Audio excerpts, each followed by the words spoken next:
Welcome everybody to another, actually our last teachingamericanhistory.org Saturday webinar of this series.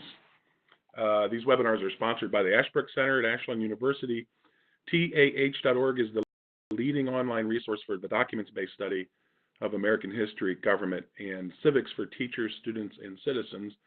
I'm Chris Burkett, Associate Professor here at Ashland University.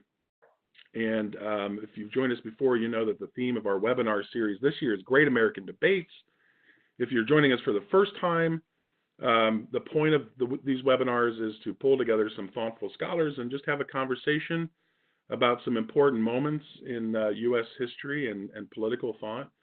And we encourage all of you joining us today to join in that conversation by submitting questions in the chat box feature. And as always, we'll try to get to as many of those as possible. If you submit a chat, a question, or a comment, please make sure that you send that to all participants and not just to me privately. And that way, others can maybe build on your question, or our panelists can see a question submitted and can jump on it if they feel like they want to do so. So I should also mention that in the next week, you'll receive an email with a link to request a certificate of participation, and it will also include a link to the archived video and audio from today's program. Today's topic is the Great Society versus modern conservatism. We asked you to read. Apparently, there was maybe some difficulty accessing the documents for today with some broken links. I understand in some of the emails that were sent out. That may have to do with our change over to the new web platform. So apologize for that, but we asked you to look at Johnson's Great Society speech and his comments or remarks on the Voting Rights Act, and two speeches by Ronald Reagan, one his Time for Choosing speech from 1964 and his farewell address. So I'm happy to be joined today by David Davenport, a research fellow at the Hoover Institute, and has also done many, many good things for the Ashbrook Center. And hopefully at some point, Gordon Lloyd, who's emeritus professor at Pepperdine, will be joining us. I don't see he's joined us yet. He may be trying to access the webinar here, but hopefully he'll join us at some point. And in the meantime, David and I will have a good conversation, I'm sure, and entertain your questions. So, David, thanks for joining us this morning. You're in California still? I am. It's 8 a.m. and raining in California, and with apologies to any Houston Rockets fans, I'm drinking my morning coffee out of my Warriors mug. Nice. Also, does it rain much there where you're at in California? No, it doesn't, but it seems to be this morning. Yeah, I think it's raining everywhere in the country today. It's been raining here for weeks. So, but anyway, thanks again for getting up so early and joining us for this conversation. Sure. I know that you and Gordon have written on the what you might call the sort of earlier contest between conservatism and liberalism as it emerged out of the progressive era through the 1920s and into the New Deal. I'm wondering if you have any thoughts to sort of start us off here. If you have any thoughts on how the sort of contest between post-Great Society liberalism and modern conservatism either contrasts or is different from those earlier forms of liberalism and conservatism, or there's similarities. Do you think modern liberalism and conservatism are they outgrowths of the earlier liberalism and conservatism, or how do we think about this, I guess, is the way? Well, that's a good question. Gordon and I argued in a book earlier that we think of the Hoover-Roosevelt debates of the 1930s as really framing the classic liberalism, conservatism points of view and clash. And in fact, we describe the New Deal as America's French Revolution, where everything, in our view, changed. Mm. And Herbert Hoover, though people didn't listen to him much at the time, in his response to the New Deal, he essentially framed out what we think is the conservative response to New Deal liberalism. And a lot of the arguments that Hoover was making in the 1930s about the growth of the state, about economic regulation, the rise of economic regulation, about the decline of individualism, his phrase, rugged individualism. A lot of that became the platform on which Barry Goldwater ran for president in 1964, and of course Reagan won the presidency in 1980. I think one key difference is that Roosevelt was able to implement a lot of the liberal agenda in emergency times. Rahm Emanuel, President Obama's chief of staff, famously said, you don't want to let a crisis go to waste. It's an opportunity to do some things you couldn't otherwise do. Well, I'm not sure we ever would have had the New Deal, at least to that extent, had it not been for the emergency of the Great Depression. And so Roosevelt's liberalism was kind of created in that emergency environment, and we believe had a lasting impact for 80 years and still counting. We think, in a sense, we're still living under the New Deal. Johnson had an opportunity in the Great Society, I think, to define liberalism in ordinary times, if you will. Whereas FDR may have created a kind of welfare state in response to the emergency, safety nets about jobs, Social Security, like. Johnson had the privilege of sort of rethinking liberalism and the welfare state in ordinary times in the 1960s. So it's another, for sure, defining moment between liberalism and conservatism. Those are great starting points, David. Just one thought that occurred to me when you pointed out that Johnson was redefining or rethinking liberalism in what you call ordinary times. It was not although Vietnam, of course, was going on. It wasn't the crisis Right. to the extent that was a crisis. It wasn't the same sort of crisis as the New Deal, and then of course World War II. So what it reminded me of, it seemed like Johnson had to use the language of warfare in so many ways without having the actual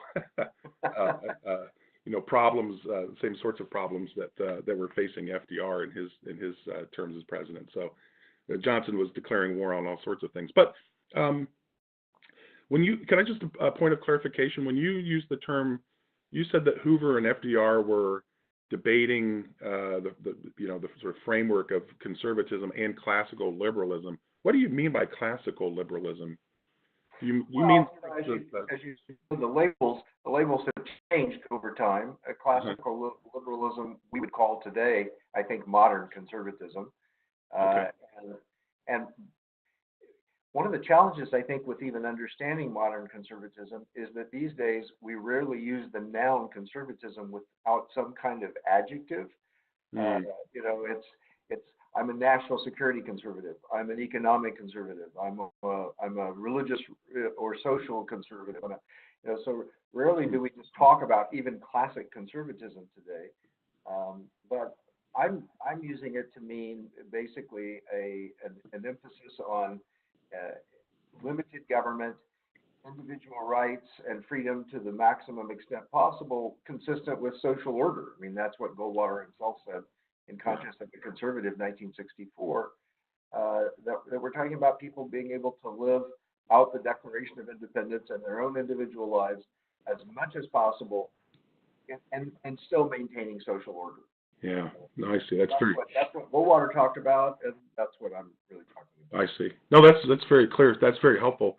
So, excuse me, maybe before we get into some of the details of Reagan's take on conservatism and Johnson's take on liberalism, to stick with the Hoover FDR thing for a little bit, because again, I found your argument very interesting in the book. That you really do see the roots of modern conservatism and modern liberalism in the arguments of Hoover and FDR.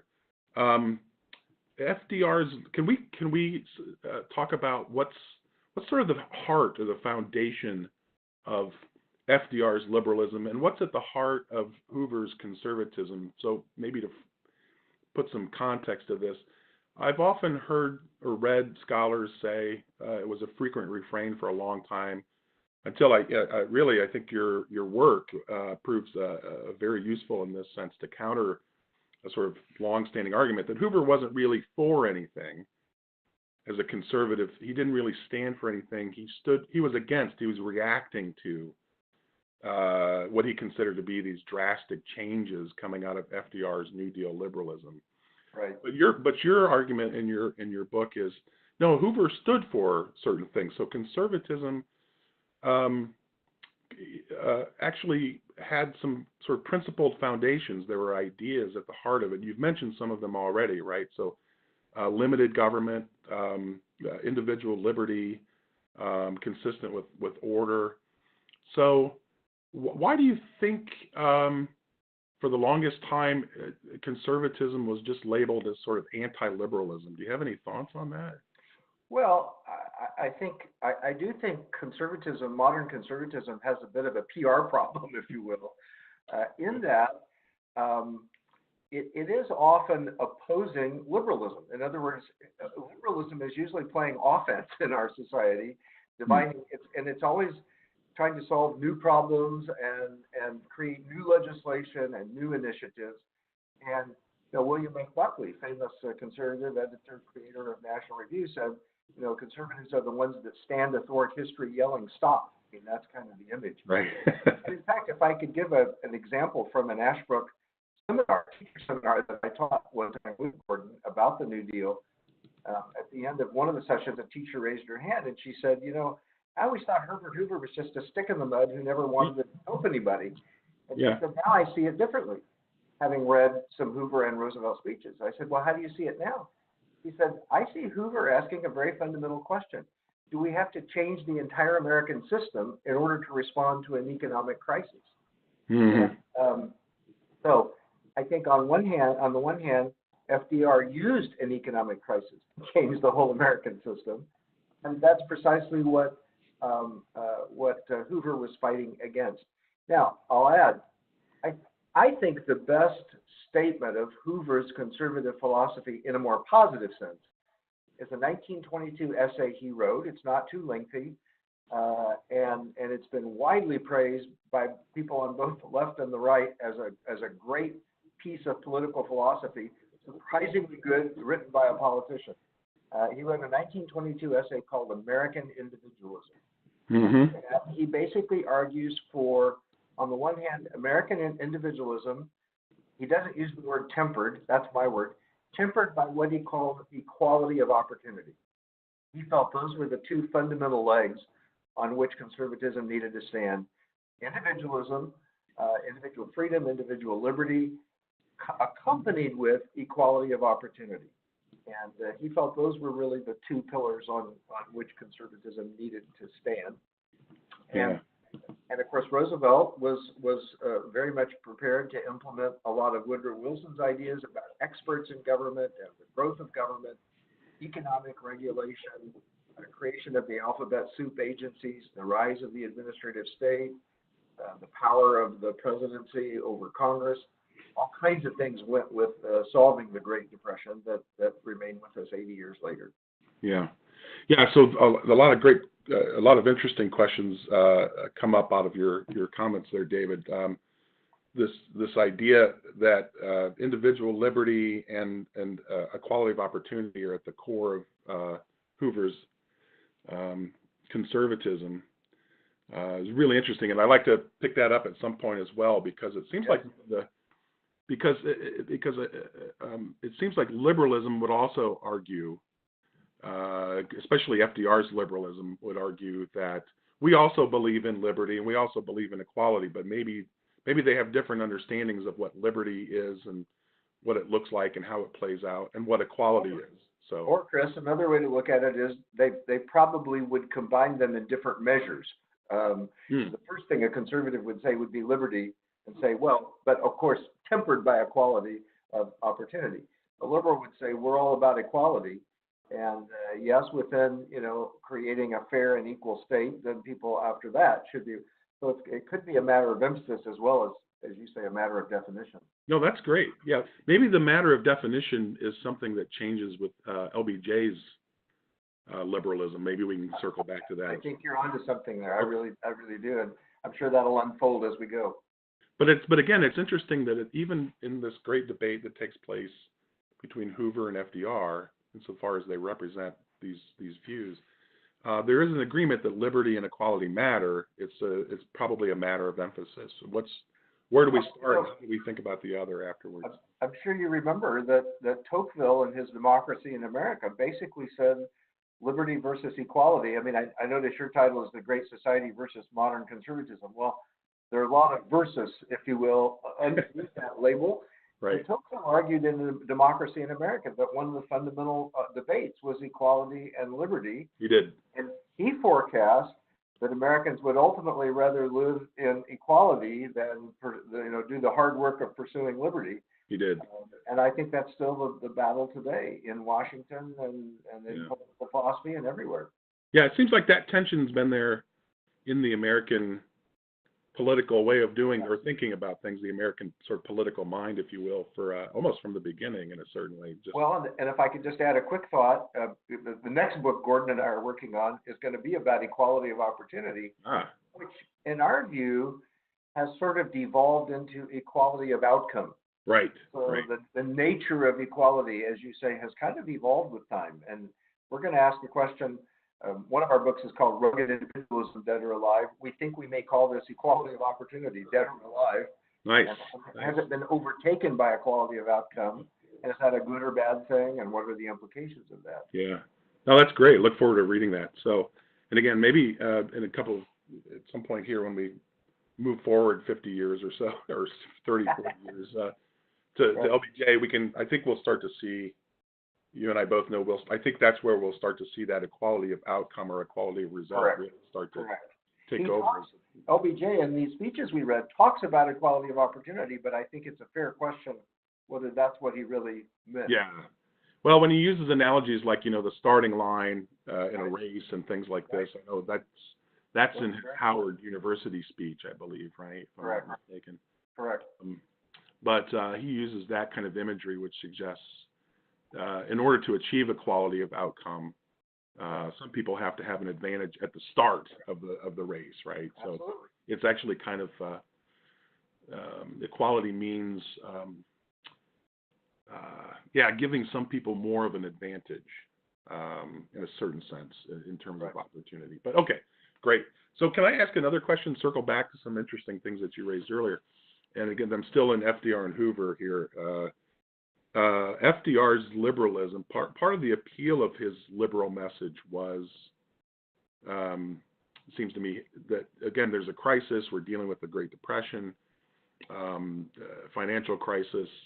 And it seemed to me that what was appealing about FDR's liberalism to the American people was its optimism, its positive nature, its hope that if we tried new things and we are willing to sort of cut loose from the past or our traditions, we can find new solutions to these problems, which we are facing. They're either new problems that we're facing, or they're not new, but we're facing them on a scale we've never had to face before. Right. So part of the rhetoric of FDR and other liberals in his day was that conservatives, including Hoover, I think ironically in a way, because Hoover seemed to be much more progressive-minded, right, in a certain way, as you were describing earlier. But they characterized conservatism as fear-based. They often use metaphors of sort of, as FDR said, the only thing we have to fear is fear itself, right? That is, that conservatism is this desire to turn away from the possibilities of the future that come through greater experimentation with government administration, government regulation, government expertise. Right. And they seem to be pretty successful, didn't they, in labeling conservatives as not quite cowards, but simply backwards-looking people who had little faith or little hope for improvement in the future. And I wonder to what extent Hoover replied to that. Well, I think you're right about that. I think this was a lot of the debate about Hoover's so-called rugged individualism, which is a term he coined in a speech in the 1928 presidential election. And Roosevelt succeeded in identifying rugged individualism with capitalism, in effect. Right.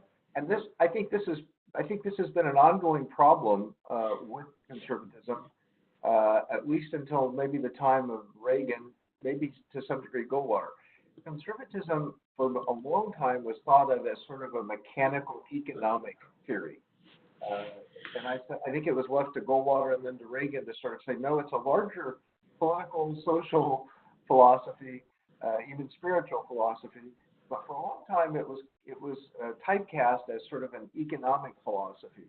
And so Roosevelt managed to, when Hoover talked about individualism, Roosevelt managed to caricature it as, oh, these are the fat cats, these are the titans on Wall Street, this is winner take all, devil take the hindmost. Right. And that's why Hoover pushed back in his essay and in his speeches, no, this includes equality of opportunity. This is also a Lincoln-esque kind of thing. So that's one way in which Roosevelt managed to counter conservatism in those days, is he did characterize it as sort of an economic philosophy that was very selfish and it was very narrow and hurt the mass of the American people who were out of work by and large. A second thing I would say is I think a lot of the conservative liberal debate in the New Deal was about the question of limited government. And if you go back, I've read the New Deal history pretty carefully, and one of the most interesting things I discovered that I did not know is that, in a sense, FDR was not a strong political philosopher of liberalism, but he basically wanted to get things done. Yeah, right. In his first inaugural address, you quoted what people mostly know, which is the line about all we have to fear is fear itself. But Gordon and I argue in our more recent book that probably the most predictive line in the first inaugural address is when Roosevelt said, the American people demand, quote, action and action now. Right. And some of his advisors in writing about the New Deal later said, you know, Roosevelt didn't really care what the specific policy we had about unemployment or about the banks. He just wanted to do things. He wanted to try things.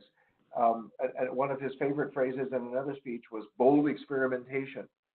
So, and of course, Hoover later objected to that because it became much more than he ever thought possible when he was running against Roosevelt. And he said, you know, they call it economic planning, but it's become economic regimentation. Yeah. So I think, and of course, the rise of the size and scope and scale of government and its involvement in people's lives, all that growth really began in the New Deal. Yeah. So I think one of the fundamental liberalism conservative debates that is centered right there in the New Deal is the question of limited government and how we define limited government and why conservatives want limited government and why liberals want to have a broader government, and a government that's larger, a government that's more active. Yeah. So I think that's one of the fundamental debates of conservatism, liberalism that really came to the fore in the New Deal and certainly returned when Goldwater ran against Johnson in society. Yeah. Great point. By the way, do you know off the top of your head, David, did that economic regimentation that Hoover spoke about, did he refer to that as socialism ever, do you know, or was that? I don't remember he used that word. He may well have, but he liked that word regimentation, you know, that Roosevelt calls it planning, I call it regimentation. Yeah, I can see why you like that word, because there's a kind of hardness about it that rubs against the idea of individual liberty, right? Self-government. So regimentation has a sort of military connotation to it. I will add this, Chris, that if you remember, right before Hoover came back to America and became Secretary of Commerce and sort of launched his political career, he was doing food relief in Europe during and after World War I. And so when he came back to America from that experience, he was puzzled, having seen all the various forms of totalitarianism in Europe, fascism, socialism, communism. He came back to America and saw America sort of drifting in that direction.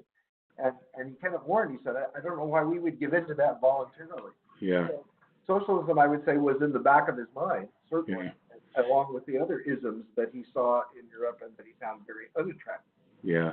And to counter that, I know, again, your point about FDR, he's not necessarily a political philosopher, but he was surrounded by people who were well-versed in the political fauna of the day. And one of the arguments that I think Hoover sort of forced out of FDR and his advisors, or his brain trust, or however you want to think about them, was they had to make the counter-argument that, well, you can you can import administrative techniques, the kind of administrative techniques that work in socialists, and perhaps even, well, for example, I know several of FDR's advisors were admirers of the administrative techniques of the Soviet Union.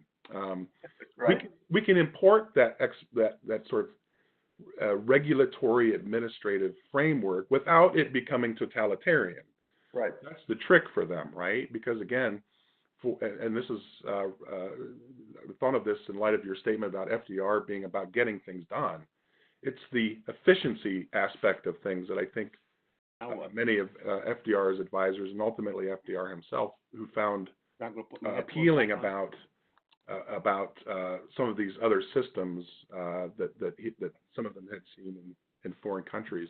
Yeah. But again, how do you do that without becoming totalitarian? And it seems to me you're right. Okay. That's one of Hoover's. All right. So I will leave my phone on at the moment. Hey, put Gordon's my here. Back on, All right, okay? good. So, Gordon, we can hear you. Can you hear us? Maybe not yet. He's still getting set up. But it seems like FDR had to make an argument that we could engage in this regimentation without becoming totalitarian. But in again, we didn't ask students to read this, but I know it's in your collection, David. Hoover's speech on the consequences of the New Deal. I think one of his main arguments there is you can't adopt this economic regimentation without going down the road of totalitarianism. So Yeah, I mean, Yes, I can hear you. Roosevelt's fundamental argument was we can't afford to let the markets do all of our planning for us. Okay. And Right. rather than markets planning, we could have the government planning. So that was really how Roosevelt. All right. So I see panelist 4, and I see a picture of David, and I see. sorry, David. Gordon's getting set up here. So. I don't think he knows we can hear him yet. Yeah. He's talking with our authority. Keep it clean, Gordon. We can all hear you. Yeah. Gordon, can you hear us yet?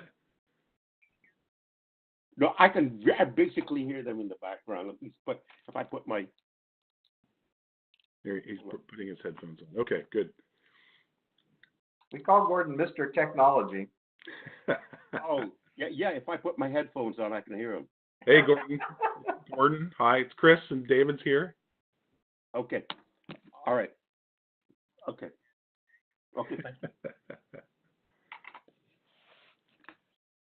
So while he's working this out, Well, hello. Is it? Can you hear me? Can you Gordon, hear me, Chris? yeah, I can hear you. Can you hear me? Oh yes, finally. Yay! All right, welcome to the. No, I could hear both of you talking, but I couldn't get in until Jeremy, the brilliant one, let me in. So here I am. I apologize. It was not me being oversleeper or anything. It's just my basic incompetence. That's okay. That's hey. I really instructions, but not well. We'll accept incompetence over laziness. So. Oh no, it was definitely not laziness. All right, so let's. So Gordon, really, Go just ahead. to catch up, Dave and I have been talking about. We started with the earlier debate between conservatism and liberalism. Right. I heard Emerged that during Hoover, between Hoover and FDR, and we've had a really great conversation about that so far. And we started down this road so that we can, I think, try to see to what extent the later debate between liberalism and conservatism during the Great Society and after sort of emerged from that earlier debate. In what ways did it deviate from that earlier debate? In what ways did modern liberalism and modern conservatism grow out of the arguments of FDR or Hoover, respectively? So we've sort of been working our way in that direction, just to sort of get you caught up to speed here.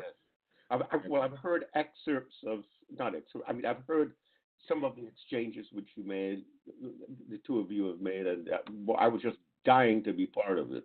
So do you have a specific, thank you for the overview. Do you have a specific question you want to ask? If you've been listening, do you have any corrections to anything that we've been? Oh no, David! Who would ever dare correct David?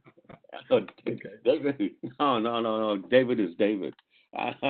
Well, I like the idea. I mean, let me put it this way: what I do like is the idea of the evolving thought David and I have sort of been engaged in since we first started our work. It was, well, where does conservatism begin? Does it begin with Buckley and the Cold War? There are a number of conservatives who think it started with the Great Depression, and they've dismissed Hoover as some kind of idiot.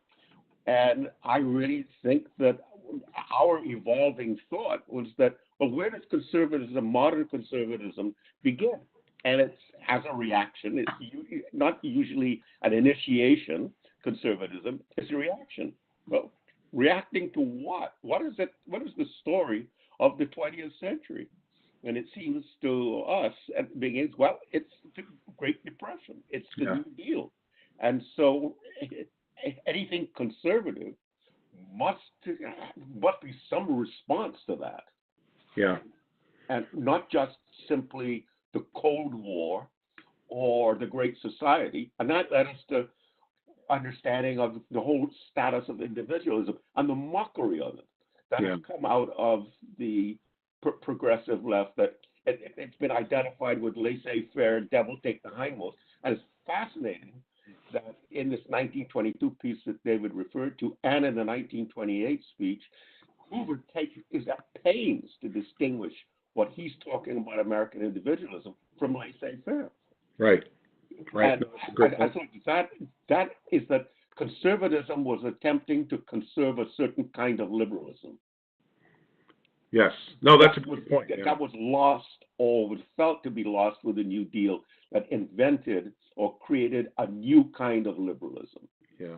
With Roosevelt saying equality of opportunity is dead. And I think I've been thinking about that because of David, that's our next book. To say equality of opportunity is dead, it has a number of ramifications. So what is alive? Right? That equality of opportunity, dead or alive? It's dead in the sense that that's old America. I think that's the New Deal story, that there is an old America and a new America. Mm-hmm. And March 1933 is the Third Republic, so to speak, or the Second Republic. Right. And very little attention is being paid to the Civil War in the 20th century discussions. It's the New Deal. Yeah. No, that's fantastic. That's great. It's pointing us even further toward the Great Society. So one of the things David mentioned earlier, one of the many good points that he raised, was that the success of FDR's argument for liberalism was based in part, at least I don't want to overdo it, but based in part on the fact that there was a real crisis. And many of the ideas that Hoover was espousing as part of his conservatism, including his attempts to perpetuate aspects of classical liberalism, but many of the ideas Hoover was talking about should have been very appealing as sort of, I'll just call sort of fundamental American ideas, right?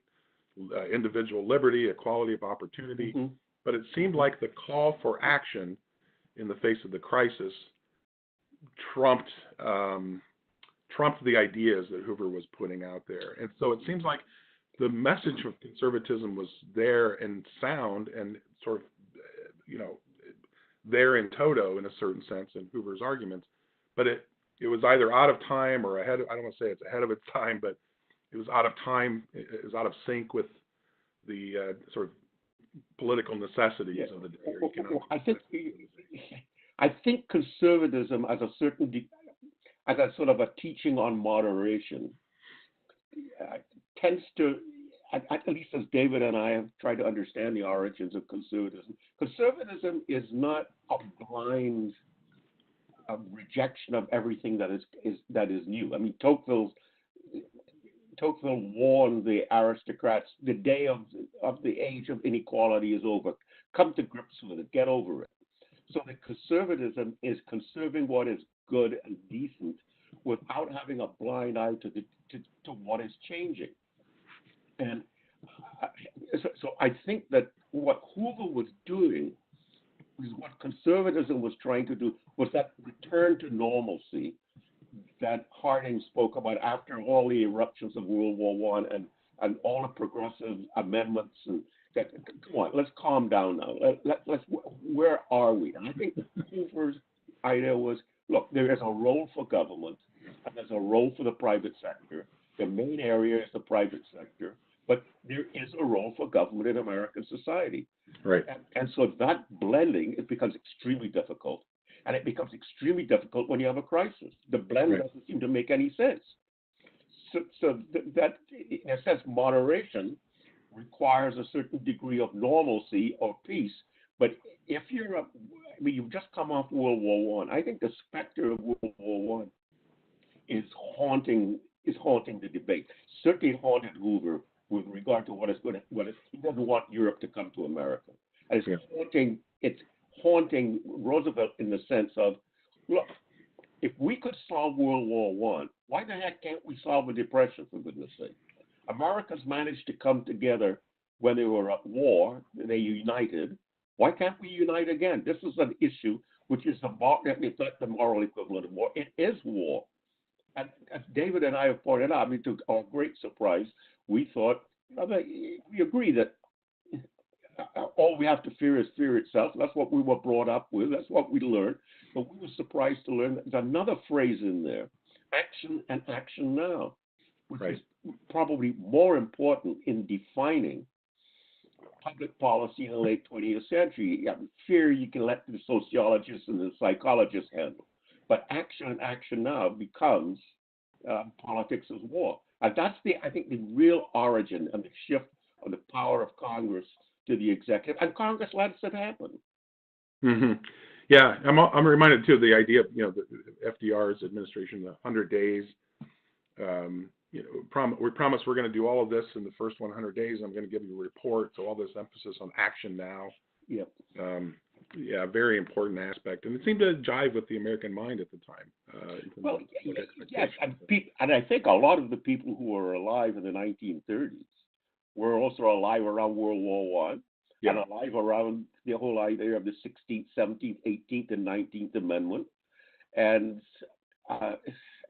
while they like the return to normalcy and the return to this more moderate conservative blending, it's not a time for blending, it's a time for action. Right. Now that raises an interesting point. I'm going to circle back to a point David raised at the beginning. Do. Yes. Which is to maybe move us into the Great Society era. David mentioned that it's one of the remarkable things about LBJ's arguments with regard to liberalism, maybe redefining liberalism, was he was making those arguments in a time that was very different than the time when FDR was making it. So he wasn't having to make those arguments at a time where they were facing the kinds of crises that FDR was facing or dealing with. So how did you put it, David? He was in sort of normal times? I said one difference between FDR's liberalism and Johnson's was that FDR was implementing his in a time of crisis, and he created a certain social safety net during a crisis, and he created certain government programs.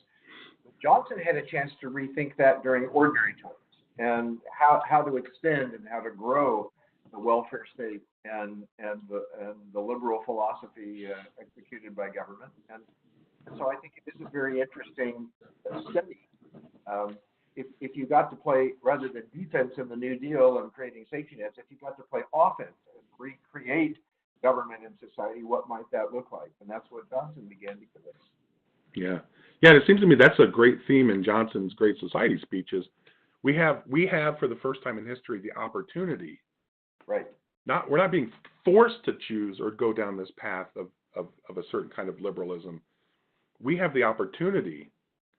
We have almost like the luxury of thinking about who we are and what liberalism is and what it means for the future in terms of the relationship between government and the governed and regulation and various types of opportunities that you were bringing up earlier, David, right? Yeah, in fact, Johnson, he talks in this University of Michigan speech. He says, we're doing all this and we end up with leisure. So what do we do with leisure? And we're worried about the countryside and we want people to have contact with nature and so forth. Well, this is very not FDR, New Deal. That's correct. This is saying we've matured as a society, and now that we have leisure and we have a period of growth. What do we want to do with that? And, it's a very different kind of context. Yeah, I think that David is really correct. The idea of offense versus defense. And you also mentioned Tocqueville. I think what is going on here is a changing of the meaning or emphasis of the word democracy, and that it is not simply ruled by the majority, although it is, because the three most important words for FDR in the Constitution is "we the people," which means that the Constitution is an empowering document. Government is our friend, and we can do things. So yes, majority rule in that sense. Darn the courts for stopping the two horses going in the correct direction, and the court is the horse going in the wrong direction. So there's a certain majoritarianism which is on there, but it's a new one, and it's equality. It goes back to Tocqueville, and that is in the Commonwealth Club speech. Roosevelt defines democracy in terms of equality. And once you do that, you're no longer really talking about equality of opportunity. You're talking about equality of outcome. Right. And so you're moving democracy in terms of the direction of everyone. So in the second inaugural, he looks and he says, I see 1/3, 1/3, 1/3. Well, Right. by a certain understanding of democracy is working. The majority don't have that problem. Right. But by another understanding of democracy, of everyone, that 1/3, 1/3, 1/3 means democracy isn't working. And I think that shift is very important. And when we get to the Great Society, I think that democracy isn't quite working because we have 1/3 of the people disenfranchised, or 1/3 such and such. And so I think that it's that changing meaning of democracy from simple majority rule, political, and constitution as a restraint, maybe on the majority itself or on those who run power, to democracy becoming everyone, and government being empowered to be able not just to provide for individuals to pursue happiness, but that government is now going to secure happiness. Yeah, because it's demanded by democracy. That is because you've changed the meaning. That's right. As long as, and you can see it coming out in the 60s and into the 70s, as long as there is one person, as long as there's one child left behind, as long as there is, we are a failure. Yeah. We still have so much work to do. But once you take that attitude, then there's no limitations on government. Yeah. A limitation on government then is a limitation on doing the right thing. Yeah, and it's demanded of government. I mean, you only government can, if anything can accomplish that. Yeah, well, exactly. The private sector can. Yeah, right. And there's a certain idea. If the private sector is doing a good job, why let it to the volunteer? Let's make it mandatory. Yeah, yeah.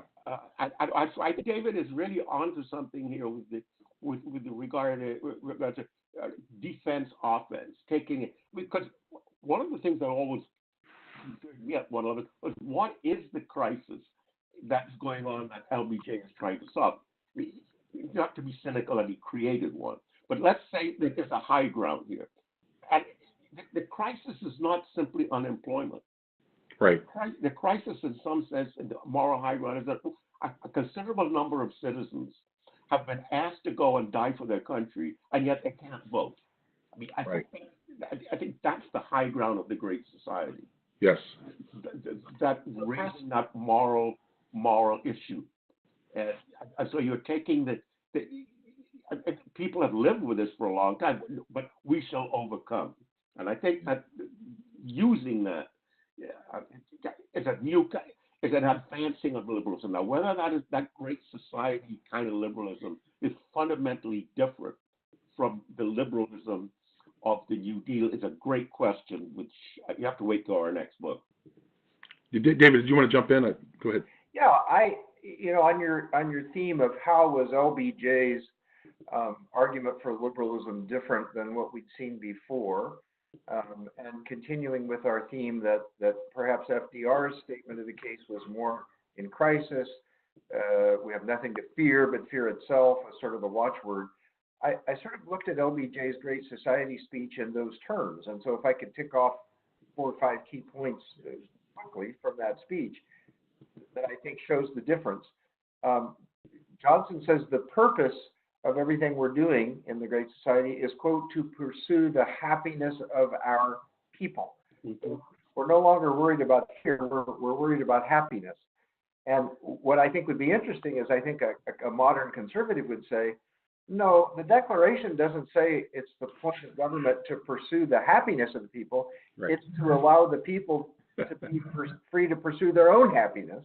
So right there would be a debate, I think, in his opening statement, pursue the happiness of the people. Then he says, the enemy is unbridled growth. And of course, there's another fundamental debate between Johnson liberalism and modern conservatism. So the conservative would say we need to keep growing, and we can manage the problems of growth. And a liberal like Johnson says, no, the problem is unbridled growth. We better regulate it. We better bridle it.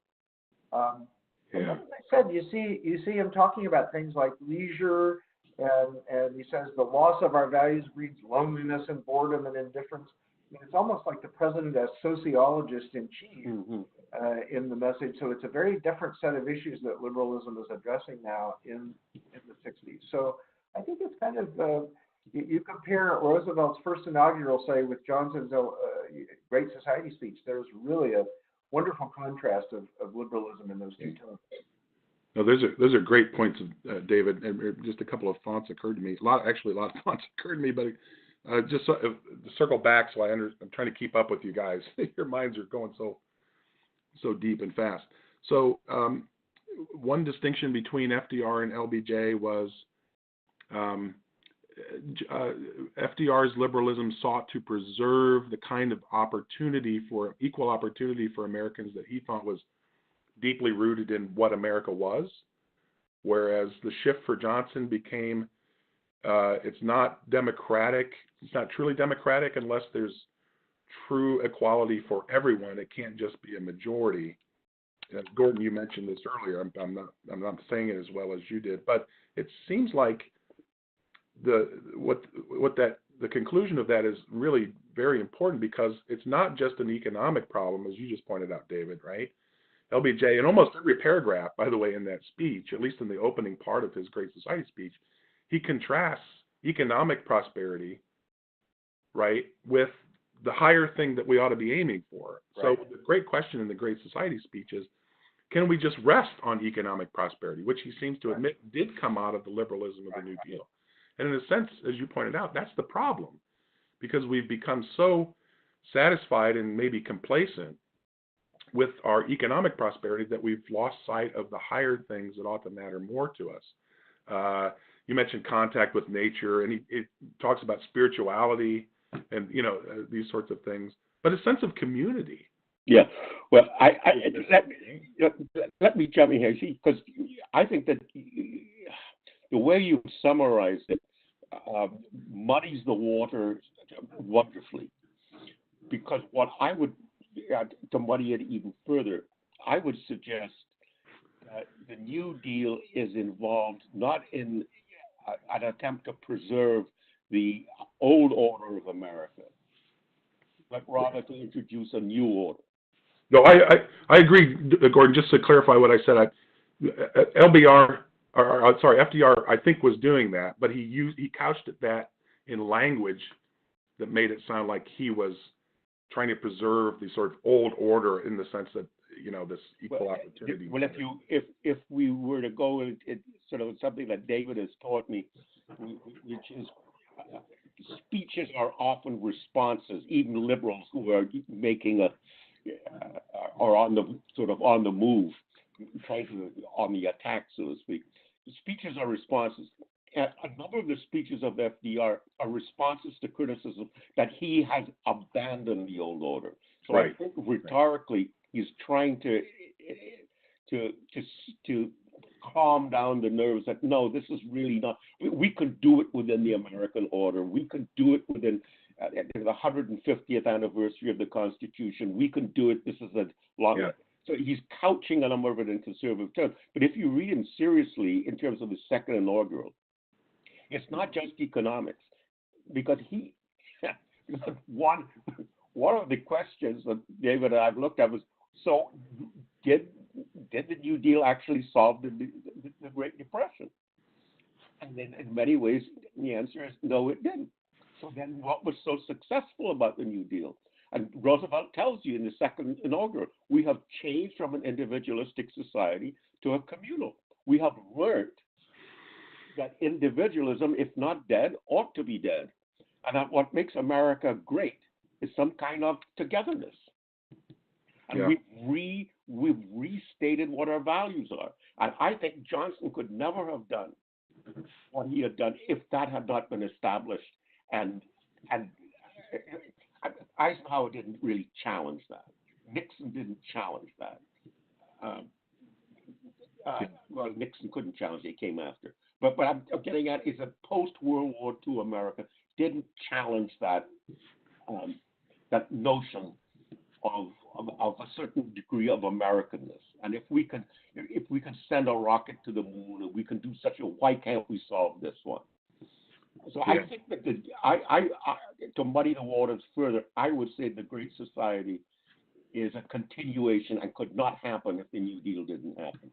Yeah. No, And even though it is put in the, I would be a great supporter of the Great Society in terms of the civil rights stuff. Yeah. He also couches civil rights stuff as a cover for getting rid of hunger. And, there's different kinds of socialism. And Roosevelt wasn't particularly interested in environmental socialism. Right. He was interested in everyman socialism, sort of bread and butter and housing. I think Johnson, as David has suggested, we're into the therapy now. I mean, this is government as therapists. And you can see this at universities, and it's exploding with therapists. Yeah. Well, look. So I'll step back and frame this again, just for my own sake, in part to be clear. The language Johnson uses about the economic growth and the unbridled growth and economic prosperity, if he thinks of the economic prosperity that has come out of the New Deal, right, in the United States after World War II, at least, let's say. I mean, America's been very economically prosperous and successful through the 1950s into the 1960s. If Johnson thinks that economic prosperity is a cause of the moral crisis of democracy, then it seems like he's saying the New Deal, then Great Society liberalism is a way to overcome New Deal liberalism. But if he thinks that economic prosperity is not necessarily bad, but has given us an opportunity to build on it and create this great society, focusing on these spiritual things, nature things, and so on and so forth, then it seems to me the Great Society is thought of as a fulfillment of the New Deal, or maybe something larger than the New Deal, fulfillment of progressivism as a whole. So I've always just been curious about what, LBJ's take on economic prosperity. Is he saying it's produced an evil, or is it produced an opportunity? And Chris, I think one comparison we could make in response to your question between conservatism and liberalism is, I think you have people whose primary goal would be to grow the economic pie, and we have leaders whose primary goal would be to divide the economic pie. And I noticed one of the questions that's come in via chat was a comparison of Kennedy and LBJ. Well, Kennedy was a little bit more on the let's grow the pie kind of side. I mean, he did have a civil rights bill and some of the things that didn't quite get through in his abbreviated term. But Kennedy's big theme out of one of his campaign speeches was, we can do better. And one of his early policies was a tax cut to have, greater economic growth and grow our national security apparatus. So you'd say, although he had concerns about fairness, that Kennedy was really more about vigor and about growth and getting the government, from the softness of the Eisenhower years, as he saw it, to cut taxes and to get growth and to have more military involved. Whereas I think Johnson's greater concern is the dividing of the five. I think that's a fundamental difference between conservatism and liberalism, and this sort of brings that into focus. Yeah, that's a great point. I remember too, and I know we didn't ask students to read it or teachers to read it today, but I think it was in Johnson's first State of the Union message. He proposed further tax cuts, or suggested the possibility of even more tax cuts. But he quadrupled the number of things in that same speech that he was going to ask government to do from anything Kennedy had asked for. So right. So I don't know how you balance. Well, you can't balance those two things. It became immediately clear for Johnson. So well, here's I think Reagan's take on it. I've been suggesting that the Great Society certainly the necessary condition for the Great Society was the New Deal, and the question is whether it did something new and greater, and whether it's overcoming. I don't agree immediately, anyway, that somehow the Great Society was trying to overcome necessarily the evil of materialism and capitalism per se, because that's a theme in Roosevelt. There's that big theme in this modern liberalism of a suspicion of the few who are wealthy. So I think that's a continuation. What really challenges me is Reagan's speech, which is done in the same year as the Michigan speech on behalf of Goldwater's campaign, Time for Choosing. And I'm thinking, prior to the Great Society, apparently, Reagan was a Democrat. So he had come to grips with the New Deal. Right. So there's something about the Great Society program, which in Reagan's mind anyway, is fundamentally different, that one would change parties and change one's approach because of the Great Society. So I'm trying to figure out what is it in Reagan's mind that makes the Great Society so fundamentally different that he's no longer a Democrat. Yeah.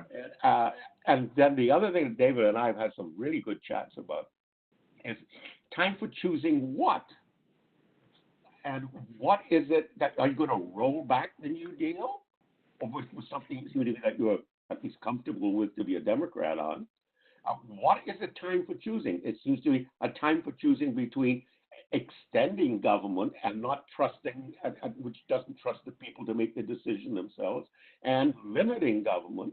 So you talk about a pie, of a fixed pie rather than growing. Reagan looked upon it as a pie. As government extends, freedom declines. And that's the choice. And I'm wondering, my goodness,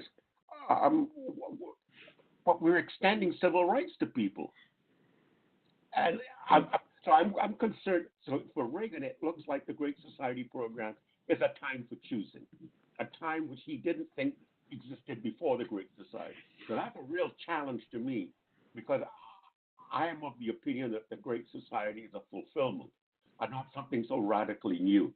So I keep thinking that one through, in part because of Reagan's challenge that this is a time for choosing. Yeah. And notice he doesn't go after Social Security. Right. Yeah. There's some aspects of the New Deal that are here to stay, and that's right. And I think one of the, David knows this, one of the things I've been having to wrestle with is the notion of what is it that conservatives have to accept. Yeah. Well, and, I mean, they can't fight everything. They have to accept certain things. And so what are those things? And it seems to me that Social Security is one of them. And I'm wondering now whether Obamacare has become another. Once something gets into the minds, and as Madison would put it, it becomes liquidated. It becomes accepted. Yeah. Anyway, that's my thought about. The greatest challenge to me is to try to work through Reagan and what is it that we can choose and what we can't choose. Yeah, and this is a good start to answer the question Shaylin submitted on how Reagan went from being a very committed supporter of I would throw FDR in there, but he mentions Truman, right, and evolve into the person who gave the time for choosing speech. He does say, he kind of bookends his speech to try to start to answer your question, Gordon, doesn't he? At the beginning of the speech, he says, the issue in this election is whether we still believe in individual liberty. That's right. That's versus, or whether we believe in the ability of, how does he put it, a little group of intellectual elites in a far-off capital to run our lives for us? Yeah. So, Well, that's right. and then at the end of the speech, he mentions a perversion. A perversion has taken place. Is that the perversion? Is it the expansion of a smaller class of administrative experts running our lives in more intrusive and detailed ways? Is that the problem? What FDR enlightened? He says the enlightened administrator has arrived. There you go. You want an extension in the role of government? It's FDR. Yeah. Well, okay. I mean, we're having a conversation. I don't have the answer. That's why we're writing another book, to try to figure out this question. Well, the Great Society then is really the fulfillment of the day of enlightened administration coming in, right? In that sense, so. Well, the day of fulfillment of the day of reckoning. Yeah. Yeah. Well, okay. So Reagan also in that speech, he's critical of the idea of government being able to govern our lives in such a detailed day-to-day way. He's also, he seems to be countering the critique from the Great Society of capitalism and wealth. Mm-hmm. To circle back to some things you both mentioned earlier, when he talks about, I think he mentions in that speech, it's getting harder these days for someone to see a fat guy, which is politically incorrect, but who cares? It's getting harder for people to see a fat guy today without thinking he got that way by screwing people in business or something like that, right? So it seems to me Reagan is trying to characterize Great Society liberalism as anti-wealth, economic opportunity, and anti-economic growth. There's no question in that. I'm just thinking out loud in light of some of the things. I think, Chris, I think one thing we could say is that Reagan, both in this speech and all the way through his presidency, I think was rhetorically trying to rebalance the relationship between the individual and the government.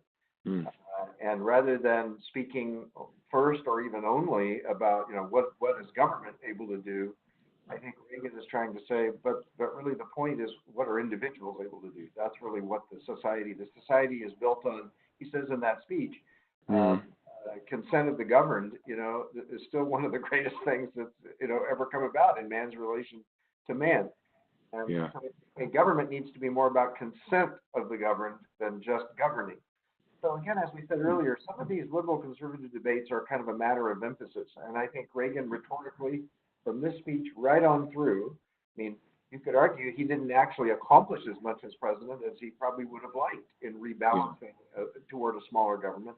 But he did a rhetorical rebalance, I think, where he was able to make the case for individual liberty, for the importance of the consent of the governed, and frankly diminish the role of the federal government rhetorically, if not as president, much actually. So that's very clear. But when you frame it that way, David, I really do see Hoover reemerge in that sense in Reagan. Yeah, sure.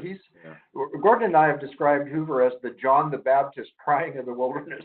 Nobody was listening to him in the 30s, but he was preaching the sermon, and he was making the base and the case for modern American conservatism. And apparently people were listening to Reagan. Again, Goldwater lost in '64, but people were listening to Reagan and others like him making these kinds of arguments enough that there was, you talk about the origins of conservatism, modern conservatism. Well, I put that wrong. The idea that conservatism could be a respectable, viable political movement, I know it started to emerge, I believe, in the late 1950s with thinkers like Buckley and others, but it seemed, again, even though Goldwater lost in '64, the significance of that campaign, that presidential election, was that conservatism found a voice, especially in people like Reagan, and they put that message out there, and that really did seem to revive this framework that you just described, David, right? What's the relationship between individual liberty and the role of government, and then to what extent do we ask what individuals can do first, and then sort of residually afterward what needs to be done that only government can do? So I think that would be the significance of '64 to me. Yeah, I think that's right. I think Hoover and Goldwater both did a lot to advance the conservative philosophy. I would say Conscience of a Conservative by Barry Goldwater is one of the best cases in terms of developing a modern conservative philosophy. But I think it took a kinder, gentler, friendlier Ronald Reagan, unlike the dour Herbert Hoover, whose chin is on his chest, reading his notes, kind of communication, and Barry Goldwater, kind of the sharp cowboy Arizona Westerner, a little bit harder to hear the message from them. But then Ronald Reagan, with the Hollywood style and communication, was able to translate that into terms that people could begin to understand. Yeah. So I think you have to read Hoover and Goldwater to really get the philosophy, but then you have to look at Reagan, who was really able to convey that to the common man. Yeah, that's very well put. And another thing that Reagan didn't completely push, well, Hoover didn't, but Goldwater did, the 10th Amendment. Goldwater pushed the 10th Amendment to the point where he got slapped back with the idea that you're being a racist. And it's very difficult. The connection between states' rights and sort of anti-civil rights, that connection becomes very, very dicey. And I think Reagan was, as David put it, a gentler, kinder, recognizing that there's a role for the federal government. And he put it in terms of the people, the individual, restraining. He didn't put it completely in terms of the states. He didn't make. I don't think Reagan made the 10th Amendment his constitutional issue. Yeah, no, that's a really important point, Gordon. Please go ahead. That's really. And Hoover didn't make the 10th Amendment critical, and so being attached to the 10th Amendment in the way in which Goldwater's conscience required him began, in a sense, help conservatism, but it also put conservatism on the back foot in the 60s and 70s in terms of trying to explain that why a conservative is not a racist or anti-civil rights, and how come the black vote and simply abandon the Republican Party. Right. No, that's a great point. And so I think that what Reagan did, to use David's terms, he managed to communicate limited government in a way which did not completely rely on states' rights to limit government. Yeah. No, that's a great point. Yeah, because again, in the minds of a lot of people, 10th Amendment had become you associate Jim Crow, right, with the right of the states under the 10th Amendment. Well, you've lost your argument. Yeah, that's right. Rhetorically to you, I think David's insight is very good indeed, and as Reagan as a communicator, but he knew what to communicate. It's the individual. It's sort of, we have to simplify it. It's the individual versus the state. Yeah. It's not the state. It's not the individual states versus the federal government. That's absolutely critical. It's there. It's absolutely critical. By the way, what really interested me about, and I did, when you read something again, and what you see, what you didn't see, but the first, the second, or third time, because David and I worked on this war metaphor and war, etc. I began to read these documents in a way which I've never read them before, preparing for our conversation today. And the war metaphor is there in Reagan, his farewell address. Yeah. He even calls it the Reagan Revolution, and my regiment. There's certain Roosevelt rhetoric. Reagan refers to the rendezvous with destiny, and a lot of the famous FDR language. Right. Reagan has now turned on behalf of the individual rather than on behalf of the state. That's fascinating. Why do you think Reagan? Is that because that language, that FDR just made that language so successful that every president felt compelled to do it, or do you think Reagan did that intentionally? I think, I don't know enough about this. And David has spent more time dealing with presidential addresses, etc. But my hunch is that Reagan understood that he was the television equivalent of FDR's radio. That's very interesting. I hadn't thought of that. And that you needed that kind of conservatism, a sort of a conservatism that you can embrace and be proud of. So one thing is that this idea of the rebellion, not just the rebellion, but conservatism as a battle cry came through to me in a way when he said farewell. And the other thing that I didn't realize this. Reagan has outlined in his final paragraph or two the whole case for civic education in America. That for the 21st century. The idea it starts at the dinner table, it goes around, it goes into the schools, you teach how to love your country. And as David and I know, I mean, how can you love a country in which you painted as an ugly, more than an ugly duckling? Yeah. And the Howard Zinn approach. And so I think Reagan's farewell was to wake Americans up to a certain kind of civic duty and civic education. And reading the Constitution. Let's start with that. Let's start. So I was very impressed with his farewell address, but one, I didn't realize he used the war metaphor that way.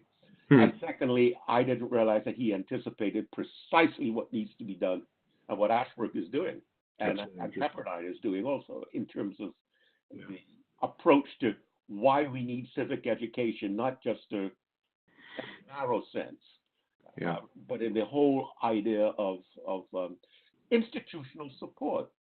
Yeah. No, that's very well. The separation of powers and bicameralism can only go so far. Yeah. That's very well put. But you cannot limit government unless you have a strong individual. Yeah, that's a great point.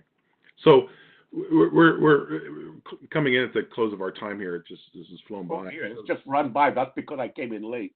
Well, yeah. Well, this has been great, and we've covered a lot of great thoughts. So maybe a final question, and you can answer it or ignore it and talk about whatever you want. But maybe to summarize a question from Candy, are we still living in a world that sort of vibrates between the two poles of Great Society liberalism and Reagan conservatism? And where do you see this going in the future? That's an unfair question. I think that moderate Democrats are now in Great Society, but they're in that the Democratic Party, in a sense, has moved beyond the Great Society. And I wish the conservatives would come back to Reagan. Interesting. David, jump in on this, or any other thoughts on this that you'd like to?